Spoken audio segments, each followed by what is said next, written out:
צהריים טובים.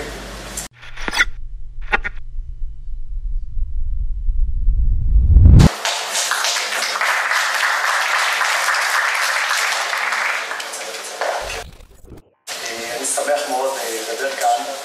היו פה מורים שלי, יש פה חברי לכיתה, במחזור א' של תלמוד תורה בקריית ארבע, וגם תלמיד מימינו, ממש תלמיד כיתה ח'.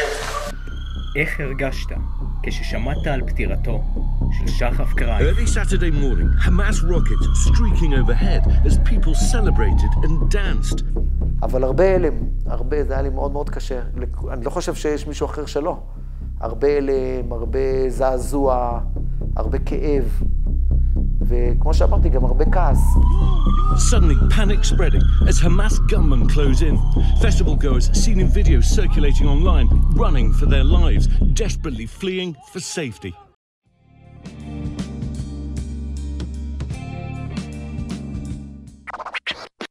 שלום, היום אני רוצה לדבר על משה אוריאל, שהוא המורה אצלנו בבית ספר, שהוא מורה להיסטוריה.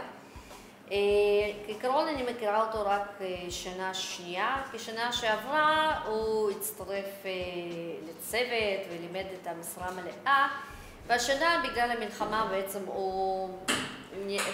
המערכת שלו זה בעצם רק איזה 2 מפגשים בשבוע, שאנחנו לא כל כך נפגשים גם הרבה. פה תלמידים שלי מרבין באר שבע, הם עושים עליי סרט. הנה. אבל אנחנו פה בבסיס, עושים צילומים, ראיינו פה מישהו. טוב, יאללה, אז נדבר. יאללה, ביי. ביי. רגע, נגיד שלום לברבר. ברבר! ברבר, תגיד שלום לבאבא. תעשה שלום. הוא סגר. שלום. שמי משה אוריאל. אני המורה שלכם להיסטוריה משנה שעברה. אני גר פה בהר חברון, זה עם אשתי, ברוך השם, יש לנו 5 ילדים, וגם נכדים, הילדים שלי התחתנו, וזהו, מה עוד אני אספר? כרגע אני במילואים פה בהר חברון.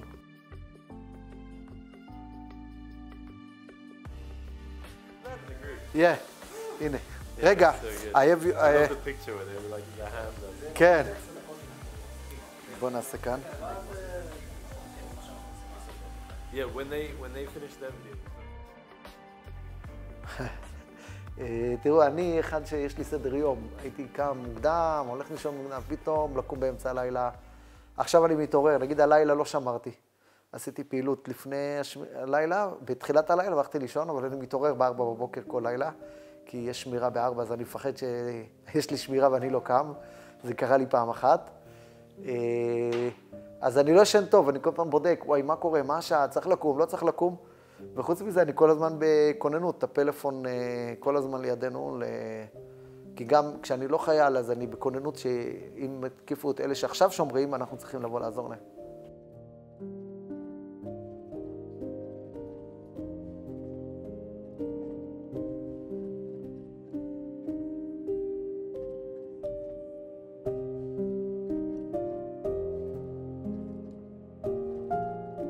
ראיתי שבן אדם שיש לו רוח. אני הרבה פעמים אומר פה למורים ברעיון שהמקצועיות פחות חשובה לי. מה שחשוב זה רוח של המורה. האם הוא מוכן להירתם, מוכן לעבוד קצת מעבר, מוכן לעשות דברים מעבר. כי על זה דבר קם ויפול. וזה מה שאני בודק גם כמעט בכל המרואיינים שלי. אני גם הולך להיסטוריה, כמו שאמרתי אצל משה, ובדקתי אם יש לו רוח. אז גם שם ראיתי שהוא עשה המון דברים מעבר לשעות הוראה. על חשבון הפרטי, אבל היוזמה צריכה להיות אצל המורה. בסוף, אם המורה הוא קבוי ואין לו יוזמה שהוא רואה מעבר, אז מבחינתי אין לי מה לעשות איתו.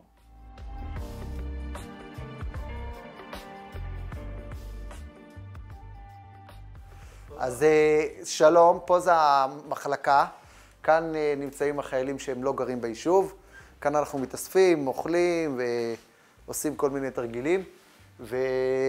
יש לנו פה כמה חברים, אחד מהם זה אהרון שבא במיוחד מחוץ לארץ, מלונדון להתנדב, להיות חייל איתנו פה, הוא לא היחידי, היו פה קבוצה של אמריקאים, קנדים, שהם באים, הם הרגישו, כמו שאנחנו דיברנו על זעזוע שהיה אצלנו, אז גם בכל היהודים בעולם היה זעזוע, והרבה מהם באו כאן להרגיש צורך להיות חלק מאיתנו ולשמור איתנו.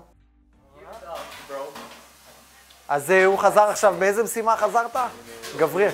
מה? אני בסיור. בסיור, בסיור. לא תגיד שהוא היה בסיור, תגיד שהוא היה חיסול. הוא הלך לחסל כמה מחבלים. הייתי בחברון. הרגתי 3-4 מחבלים, אבל... קברתי כמה פה. היה לי מורה אחד שמאוד השפיע עליי. זה מעניין. היינו כיתה של קצת מופרעים, והמורים היו מאוד קשוחים. זה לא כמו היום. מורה אומר לו מילה, היו מורים קשוחים, ופתאום בא לנו מורה שהוא הגיע כזה, התחיל לשיר, יושב על השולחן, מתחיל לדבר, מה קורה? ואנחנו מחכים שהוא יהיה קשור, הוא אומר, לא, מה נשמע? אז מישהו שאל אותו, אפשר לצאת החוצה? הוא אומר, בטח. אתה לא תגיד למנהל, מה פתאום, אני לא מלשין. ויצאנו וזה, ואני לא יצאתי, ואז הוא אמר, הוא לימד אותי, אמרתי, נו, מה, אתה לא מלמד? הוא אומר, לא, אני לא מלמד, אתם לומדים לבד, אני רק עוזר לכם. הוא לימד אותי איך לומדים לבד, שזה דבר שמאוד מאוד השפיע עליי. מהר מאוד פיטרו את המורה הזה, כי מורה לא יכול להתנהג כמו שהוא התנהג, אבל אותי הוא לימד ללמוד לבד, לא, בלי מורים. דבר שמאוד מאוד עזר לי. אני יכולה בעצם להסיק מסקנה ולהפיק שמשה בן אדם מאוד מיוחד. היכולת שלו לשלב כמה תחביבים שלו ביחד והרתמות שלו למקצוע, זה עוזר לבנות לתלמידים את הראייה של העולם, שכל תלמיד הוא מיוחד ויכול להיות עצמאי, כתלמיד ולהיות מוכן מבחינת העצמאות לבנות קריירה לעתיד. אני מורה במקיף רבין, מחנך כיתה. השנה יש כיתה י"א. התחלתי לחנך אותם השנה, ומאז 9 באוקטובר אני במילואים, אבל אני מגיע, מדי פעם אני מגיע קצת לראות אותם, למרות שאני הרבה זמן לא איתם. בשל הנסיבות, לא האמנתי שזה יהיה מילואים כאלה ארוכים.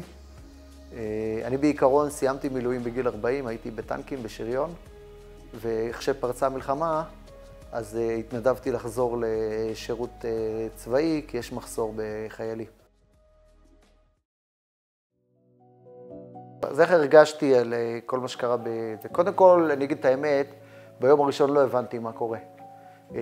בגלל שגם אנחנו שומרי שבת, אז כמעט ולא פתחנו ממש טלוויזיה וזה, ראינו קצת ידיעות בוואטסאפ, דברים, אבל לא הבנו. חשבנו שיש, הלכתי פה למ"פ, אמרתי לו מה קורה, והוא אומר לי, תקשיב, אתה לא מבין מה קורה. אז חשבתי לעצמי, מה, הוא מתכוון שיש 70 הרוגים ואני לא מדמיין את זה? לא יכול להיות שיש 70 הרוגים, לא האמנתי. וכשהגיעו המספרים, באמת הייתי בשוק מאוד מאוד גדול. הרגשות שלי בהתחלה היו אפילו כעס מאוד גדול.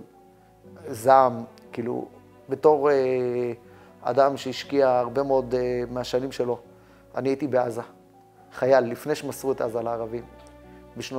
הייתי שם בשנת 91, ואני אז גם ניסיתי לשכנע אנשים לא לצאת, כי פחדתי שזה מה שיקרה, לא חשבתי עד כדי כך. והייתי בלבנון וברצועת הביטחון בתור חייל, ואף פעם לא הצליחו לכבוש, אפילו לא הצליחו לכבוש אותנו. ותמיד ידענו להגן על עצמנו, והייתי בהלם, איך זה יכול להיות שמנצחים אותנו, אז הרבה כעס, הרבה תסכול, גם הרבה חששות. מאוד מאוד חששנו שזה יגיע גם לכאן, ליישוב שלנו. בשביל זה מאוד מאוד היה לי חשוב להתגייס למילואים. זה עזר לי אפילו נפשית, כי לפני כן הייתי ממש כמו חסר אונים כזה, וזה תחושות מאוד לא פשוטות להכיל את כל הזוועות שהיו שם, ואתה לא מאמין, אתה רואה את זה, אתה לא מאמין. אתה אומר, מה? טנדרים של חמאס בסדרות, מסתובבים עם מקלעים, יורים... לא יכול להיות, איך זה יכול להיות? לא, זה כאילו משהו איך אומרים, גם חוזי השחורות לא דמיינו עד כדי כך, וזה ממש הכניס אותי, אני ממש אומר, היו כמה לילות שלא ישנתי ממש, גם מתוך הלם ושוק, וגם מתוך דאגה, שחס וחלילה, חס ושלום, זה יגיע גם לפה.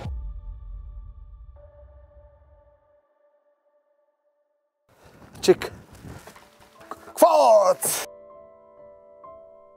הוא יודע לקפוץ על ספסלים. עלה. קפוץ!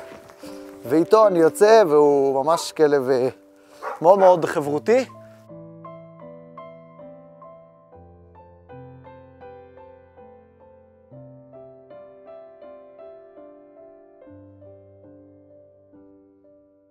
אבל הוא ממש מלווה אותי לכל מקום.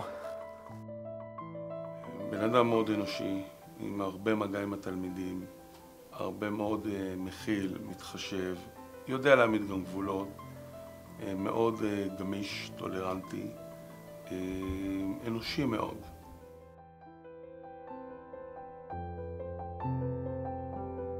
איך הרגשת כששמעת על פטירתו של שחף קרייף? וואו, שחף, כמו שאתם יודעים, היה תלמיד שלי להיסטוריה, וגם השנה עוד פגשתי אותו במסדרונות, והוא היה צוחק איתי, ומאוד מאוד קשה היה. גם לא האמנתי, כאילו, הוא לא גר שם, אמרתי, איך הוא הגיע לשם? הוא לא בגיל של המסיבה. לא האמנתי, פתאום דווקא הוא הלך לחוף, וגם הוא העלה סרטון. אז כאב מאוד מאוד גדול, ילד כל כך תמים, כל כך צעיר, שעוד לא טעם את החיים, ופתאום הוא עבד לנו. מאוד מאוד קשה. לצערי, זה לא התלמיד היחידי שלי, בבית ספר הקודמים שלימדתי ביסודי, והיו שם חבר'ה שגם נהרגו בתור חיילים אחר כך בעזה עצמה. זה מאוד קשה, כי אתה חושב, בוא'נה, אני המבוגר, הוא הילד, הוא הנער. והתפקיד שלנו, המבוגרים, כרגע, עד שהוא יגדל, זה להגן עליו. ולא עשינו את זה. לא, עם ישראל, המדינה, נכשלנו. מאוד מאוד קשה לחשוב על זה, על ילד שככה ממש קשה. בעיקר שראיתי את הסרטון, איך הוא התחבא שם בשירותים, וממש קשה מאוד.